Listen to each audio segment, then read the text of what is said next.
حرب أوكرانيا كانت إحراج كبير لسلاح الجو الروسي. اضطروا ينسحبوا من أوكرانيا بعد ما خسروا مئات الطيارات والهليكوبترات.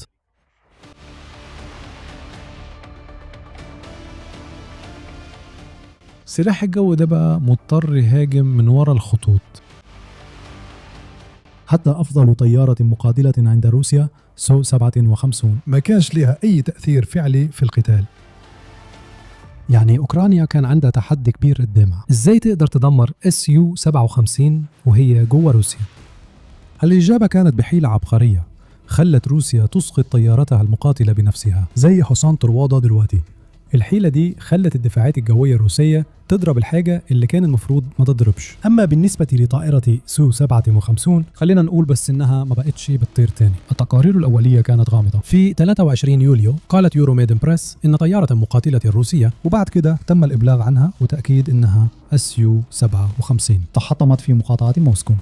لم يتم الإبلاغ عن أي إصابات لأن الطيار قفز بالمظلة والطائرة لم تتحطم في منطقة مأهولة. وقع الحادث في الساعة 13:50 في منطقة أودينتيسوفو اللي بتبعد حوالي 65 كيلومتر غرب موسكو وقريبة من سفينيغورود. الصور بدأت تنتشر بسرعة وبتبين حطام الطيار المحترق في نص الحقل.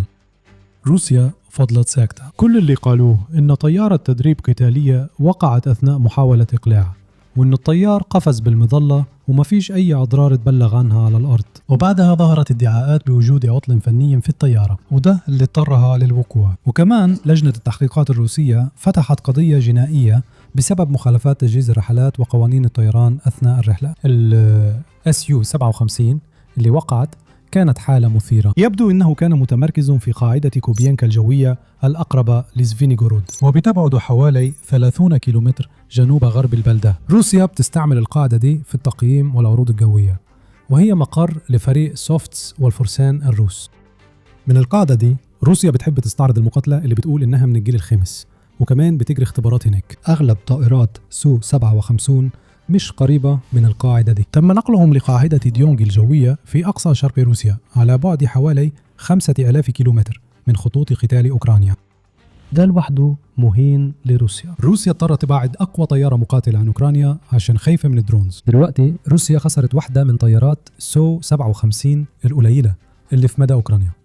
هل كان درون هو اللي عامل الضرر؟ هل الطيارة الروسية فعلا حصل فيها عطل فني زي ما روسيا بتدعي؟ زي ما اتضح ولا واحدة فيهم. حصل حاجة محرجة أكتر بكتير.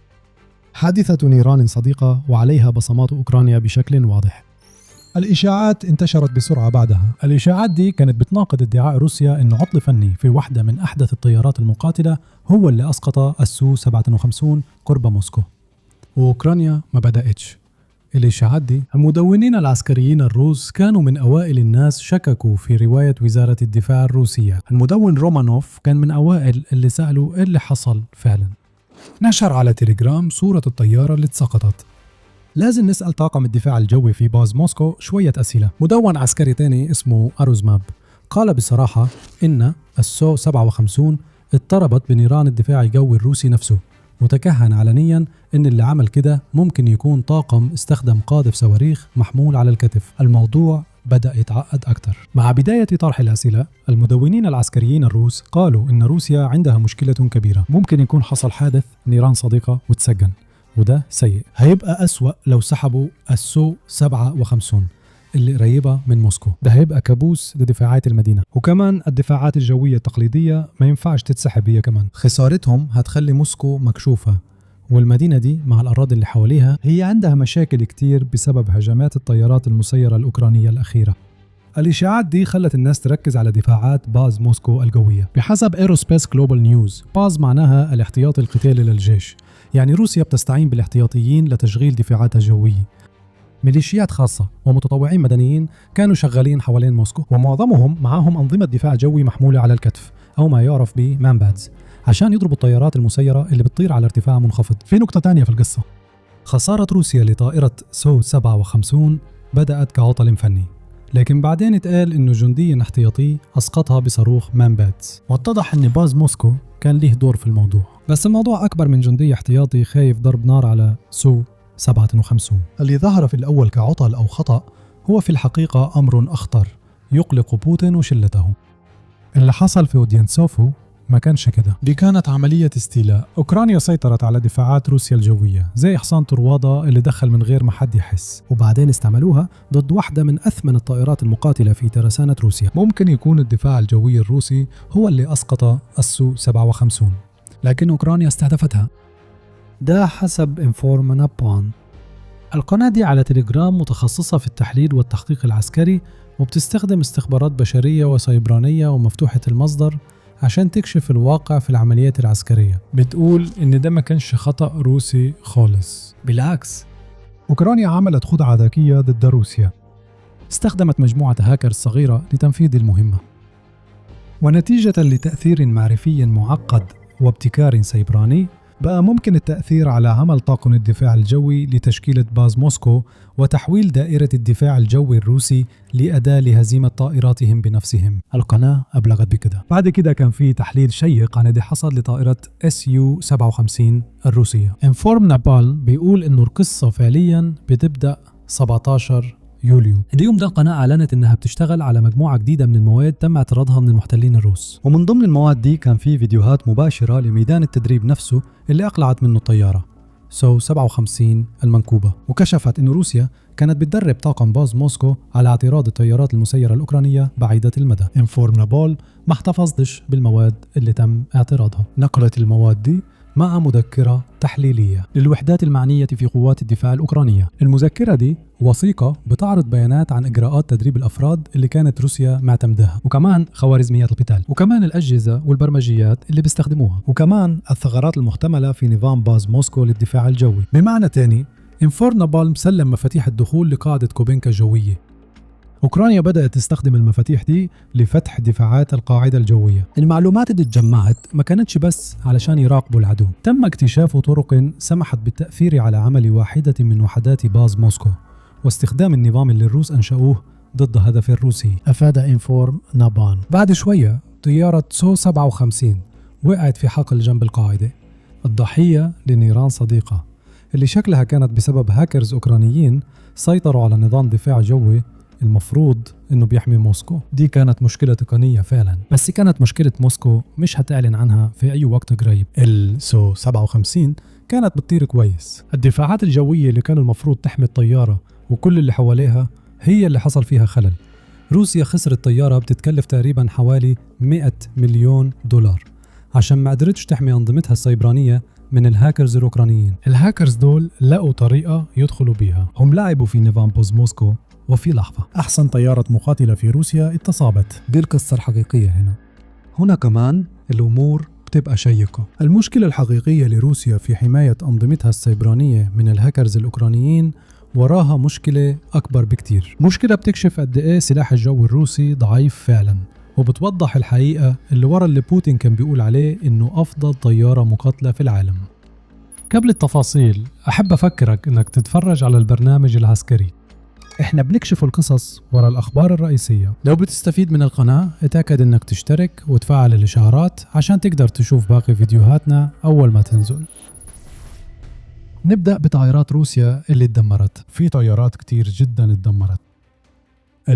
SU 57 اللي أوكرانيا لسه خلت الدفاعات الجوية الروسية تضربها، دي أحدث طيارة من سلسلة خسائر روسيا في المقاتلات والقاذفات وطائرات التجسس والهليكوبتر في غزو أوكرانيا. في الحقيقة الضربة دي جات بعد حادثة حديثة أوكرانيا قدرت فيها تسقط طيارة روسية من نوع SU 35 فلانكر في معركة جوية باستخدام F-16.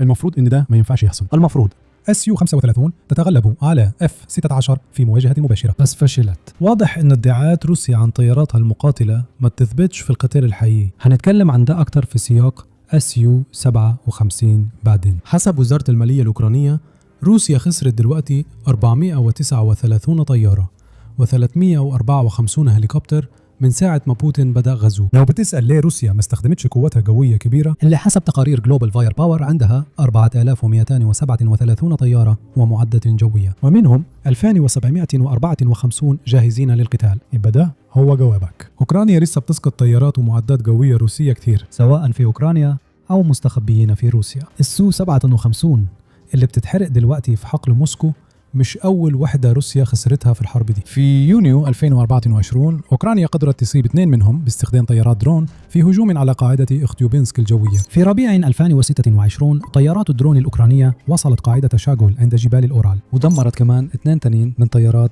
سو 57 وكمان طيارة سو 34 ومقاتلة تانية من سوخوي من غير اسم. دي مش أول مرة روسيا تضرب طياراتها بنفسها، بس دي أول مرة يتأكد فيها إن الهاكرز الأوكرانيين لعبوا في الدفاعات الجوية الروسية. عدد مش قليل من خسائر روسيا الجوية حصلت بسبب إن الدفاعات الجوية الروسية ضربت طياراتهم بنفسها. هيروسبيس جلوبال نيوز قال إن عدد الطيارات اللي روسيا أسقطتها بنفسها مش معروف، بس غالبا العدد أكثر من 10. إحنا متأكدين إن روسيا بنفسها اتهمت النيران الصديقة في كذا حادثة، منهم إسقاط طيارتين من نوع A50 يومن ستاي للإنذار المبكر والسيطرة، مع إنه لسه مش واضح إذا كان الكرملين بيفضل يطلع قصة النيران الصديقة بدل ما يعترف إن أوكرانيا فعلا نفذت ضربة ناجحة. أواخر 2024 الدفاعات الجوية الروسية أسقطت طيارة أذربيجان رحلة 824 8243 متر إمبراير 190 فوق جنوب روسيا. الحادث حصل غالبا وقت هجوم أوكراني بالطائرات المسيرة. الدفاعات الجوية كانت شغالة. روسيا ضربت طيارة لإيروفلوت جاية من بيلاروسيا في يوليو 2025. مع أن الطيارة هبطت بأمان في موسكو بعد تعرضها لنيران مضادة للطائرات يوروميدين بتزود عدد ضحايا النيران الصديقة. طائرة سو 27 كانت بتخلق فوق شبه جزيرة القرم المحتلة، وقعت بسبب نيران روسية في مارس 2024. في 2023 فوق توكماك الروس قتلوا واحد من طياريهم اللي كان بيقود سو 35 باستخدام نظام الدفاع الجوي S-300 قريب من موسكو. الدفاعات الروسية ضربت هليكوبترات بلدهم في 2025 لما افتكروهم طيارات بدون طيار. واضح أن أوكرانيا مش محتاجة تخترق دفاعات باز موسكو جوية. لو كنت استنيت أكتر سوء التنسيق بين الدفاع الجوي الروسي والطيارين كان هيكفي. نيجي لطائرة سو 57 الروسية، ولسه في سؤال ما سألناهوش: إزاي باز موسكو قدر يسقط الطيارة؟ احنا مش بنقصد ده من ناحية الاختراق. السو 57 المفروض إنها مقاتلة شبحية من الجيل الخامس، زيها زي الطيارات الأمريكية، زي الF-35 والF-22. بوتين نفسه قال كده. السو 57 المفروض إنها أحسن طيارة مقاتلة في العالم. لو ادعاءات روسيا صح، الطيارة دي مش هتبان تقريبا على رادارات الدفاع الجوي، وشبه مستحيل على باز موسكو يسقطها. ده يخلينا نوصل لواحد من استنتاجين. الاستنتاج الأول إن باز موسكو قوي جدا لدرجة إنه أسقط واحدة من أفضل وأخفض طيارات المقاتلة. روسيا غالبا مش هتعارض الاستنتاج ده، بس صعب نقول كده وإحنا شفنا أوكرانيا تحقق ضربة ورا ضربة في منطقة موسكو بمسيراتها خلال آخر شهرين. لو باز موسكو فعلا فعال زي ما الحادثة دي من النيران الصديقة بتبين، كان المفروض موسكو تبقى أكثر أمان بكتير من اللي هي عليه دلوقتي. الاستنتاج الثاني هو الأكثر إثارة للاهتمام بين الاثنين. السو 57 ممكن ما تكونش زي ما موسكو بتدعي. زي ما جلوبال ديفنس كوربس قالت، إسقاط الطيارة دي بمنظومة صواريخ من العهد السوفيتي بيأكد من جديد إنها مش طيارة شبحية من الجيل الخامس بأي شكل. خد بالك من استخدام كلمة تاني. دي مش أول مرة تتثار فيها تساؤلات عن السو 57 وقدراتها الشبحية المزعومة. في ديسمبر 2022 نادي أفييشن جيك نشر تقرير خطير كشف إنه السو 57 رغم إنها بتتسوق للمشترين المحتملين على إنها مقاتلة شبحية مش قريبة حتى من نظيرتها الأمريكية. المصدر كشف إن الF-22 والF-35 عندهم مقطع راداري أو RCS أصغر من السو 57 بحوالي من 1000 ل10,000 مرة. حتى ال F-117 اللي تقاعدت واللي تطورت في السبعينات وكانت أول طيارة شبحية تدخل الخدمة، مقطعها الراداري أقل بكتير من السو 57. في أسباب كتير وراء الموضوع ده، زي إن الأسلحة تتحمل برا السو 57 أو إن الطيارة نفسها مش أكتر من نسخة مطورة من السو 27. بس في الآخر الموضوع كله بيرجع إن روسيا مش قادرة تبني طيارة مقاتلة شبحية. أكيد روسيا هتقول إنها تقدر، بس مساحة المقطع الراداري للسو 57 مش صدفة. ده اللي روسيا كانت عايزة توصل له، وبرضه لسه بعيدة عن التخفي الحقيقي. ده بقى إذلان ورا إذلان لموسكو في المرحلة دي. طائرة سو 57 وقعت، وده سيء كفاية. واتضح أن الدفاعات الجوية الروسية هي اللي أسقطت الطيارة. وبعد كده عرفنا أن الهاكرز الأوكرانيين اخترقوا نظام الدفاع الجوي الروسي زي حصان طروادة.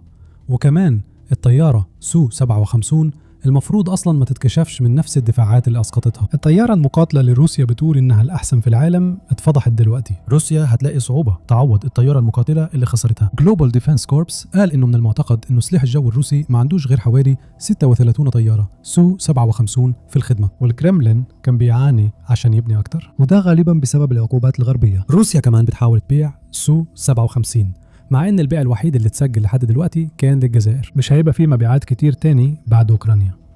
نكشفت السو 57 على حقيقتها، طائرة مقاتلة جيل رابع مطور مش قادرة تتخبى من دفاع جوي اتعمل من عقود. خد لحظة وفكر، الناس في موسكو دلوقتي بيفكروا فيه، منطقتهم بتتعرض لهجوم، الدرونز الأوكرانية بتحلق، واضح انه حتى أنظمة الدفاع الجوي الضخمة حوالين موسكو مش قادرة توقفهم كفاية.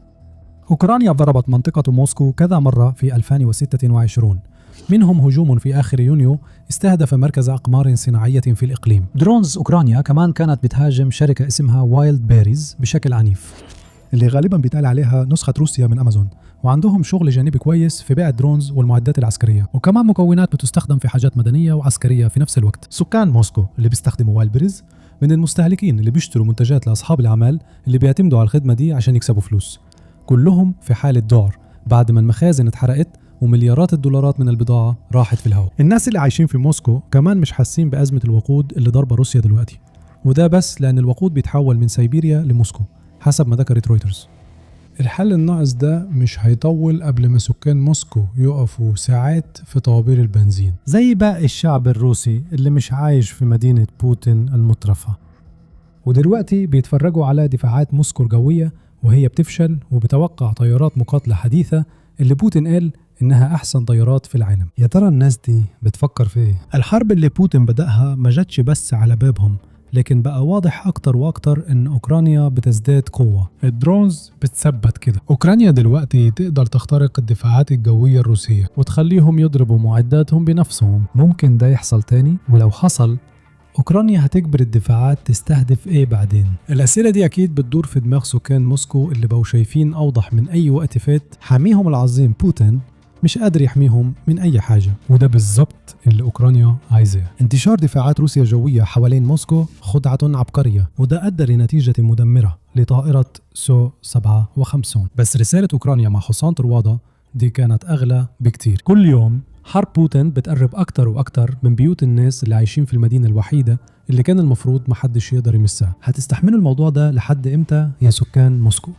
قبل ما تبدأوا تسألوا أسئلة جدية عن رئيسكم وحالة الجيش اللي هو عمله. وبينما الدفاعات الجوية الروسية بتنقلب على ناسها في موسكو، عند الروس في بلغراد مشكلة مختلفة تماما. حرب بوتين وصلت لبيبتون من زمان، وقبل كام يوم بس من ما تم الكشف عن كارثة سو 57 الروسية، أوكرانيا عملت ضربة هتدخل التاريخ. سد بلغراد حصل فيه خرق، الفيضانات عطلت كل حاجة، في هدف عسكري عبقري للهجوم ده هتعرفوا لو اتفرجت على الفيديو بتاعنا. لو عجبك الفيديو، عندنا فيديوهات كتير على برنامجنا العسكري، اشترك النهاردة علشان تبقى من أول الناس اللي يشوفوا الجديد. شكرا لمشاهدتك.